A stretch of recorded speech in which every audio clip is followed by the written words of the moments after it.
Welcome to the Basics of Virtual Assistants podcast, your go-to destination for all things virtual assistant. I'm your host, Paul, and I'm absolutely thrilled to have you join us today.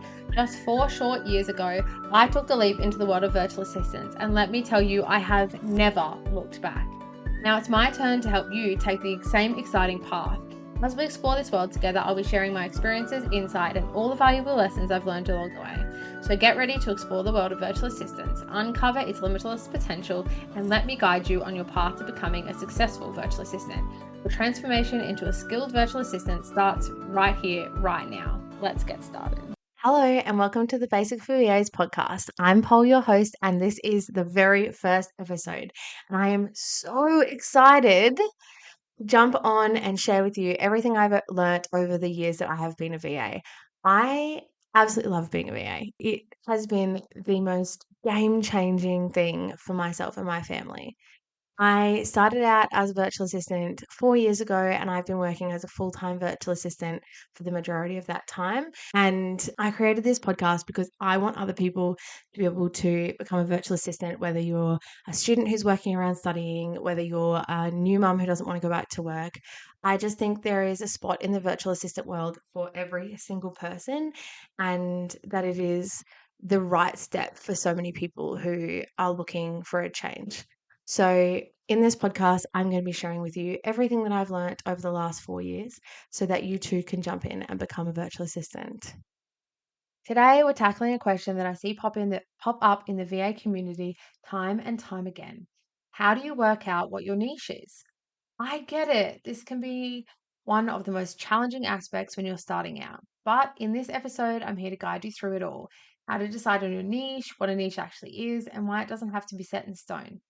It can be so hard to work out what your niche is in the beginning, and it can seem like such a daunting task. Now, before we go any further, I want to make it super clear that you do not have to lock yourself into a niche. Part of being a virtual assistant or a business owner of any kind is pivoting your business as needed. If you choose a certain niche now, you can change it any time.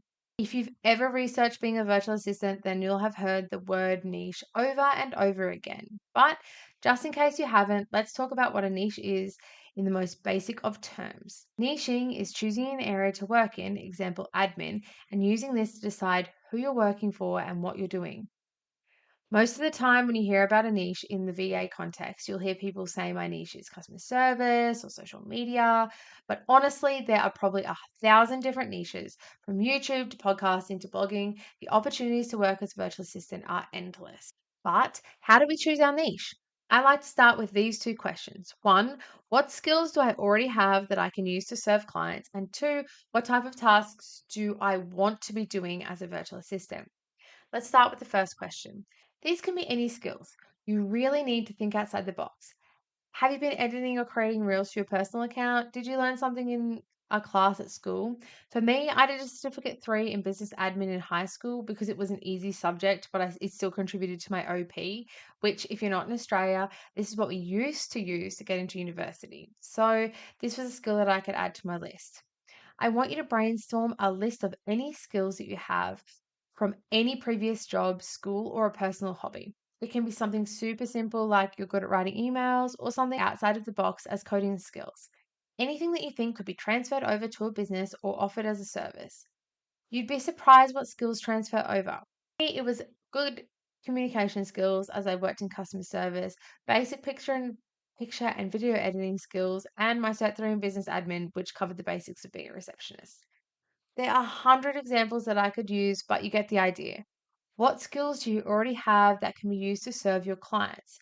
Just get it all down in front of you on a piece of paper or in the notes in your phone. Now, on to the second question to ask yourself. What type of tasks do you want to be doing as a VA? What is something you dream of doing? If you thought about being a VA, then you probably have something in mind. Now, when writing this list, don't limit yourself to what you think you can do because honestly, things will pop up when you're working as a VA that you hadn't considered. Do you want to help someone with their podcast? Would you love to work with authors to get their books out into the world? The opportunities are endless when you're working as a VA. No rules that say that you can't work with specific clients or in a specific area just because you're a virtual assistant. Dream big in this step because you can make anything happen. It may not happen overnight, but you don't want to limit yourself. Once you have this list, read over it and make sure everything on the list is what you want to do and not what you feel like you should do. This is your opportunity to break away from what you don't want to be doing anymore. So choose things that light you up, things that spark joy when you think about doing them. Now, take the two sets of answers and see which ones might work well together. For example, if you have great email communication and one of the things you want to do is work with small businesses, then your niche might be small business customer service. If you have great writing skills and you want to work with people who do podcasts, then you could become a podcast assistant who writes podcast descriptions. When you're looking at these, think about the types of businesses who might need these skills/tasks. What area are they in? Any business will need help with their admin, but if you're good at video editing skills and you want to work on a podcast, then you would be looking to work with podcasters who create video podcasts as well as audio podcasts, and your niche might be podcast editor or podcast content creator. I'm going to walk you through my answers to these questions when I first started to give you a really clear example. When I first started, I was a stay at home mum, but I had previously been an early years educator in a kindergarten classroom. So, skills I already had were great email communication skills from a job where I worked in a real estate office and also from communicating with parents. I had a good understanding of the education curriculum and teaching in general. Type of tasks I wanted to do was support women who had small businesses. I love watching women with businesses grow. I wanted to do something with customer service emails as I felt that was something I could easily work around my young children. So I worked out my niche was admin/customer service VA. Now, knowing your niche can help you to really narrow in and focus on getting set up and started. Once I knew my niche, I was really able to focus on coming up with my pricing and the services I was going to offer. You can also use your niche to guide you when you're working out who your ideal clients are, which I'll be talking even more about in episode 2, so don't forget to come listen to that. Now that you have an understanding of your niche and the work you want to be doing, this is a great time to take stock of some skills you might need to learn or upgrade to work with your dream big clients. When you look at your current skills and tasks you want to be doing for your clients, do you see a gap in skills? For example, if you want help with podcasts, but you have no idea what tasks this client might need help with, you can research podcasting and make a list of tasks they might need to complete. For example, editing the podcast, writing the description, adding links, creating social media content. The list is endless. But while you're working on getting your new clients, you can be working on building your skill set. I know working out your niche can be daunting, and it stopped me in my tracks for a few months when I first thought about becoming a virtual assistant. But like I mentioned before, it's not set in stone. Let me tell you about my niching epiphany. I've been working with this amazing client, one I still work with today, and she had a task that needed to be done, but it was outside my niche. She asked if I could help her out, and I was so torn. I knew I could do the job, but it wasn't in my area of expertise. I said yes, even though I was nervous, and jumped in feet first.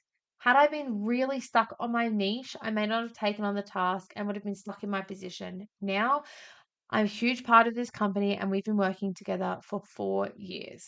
So, as I conclude this episode, I encourage you to dream big, explore the limitless possibilities, and keep an open mind.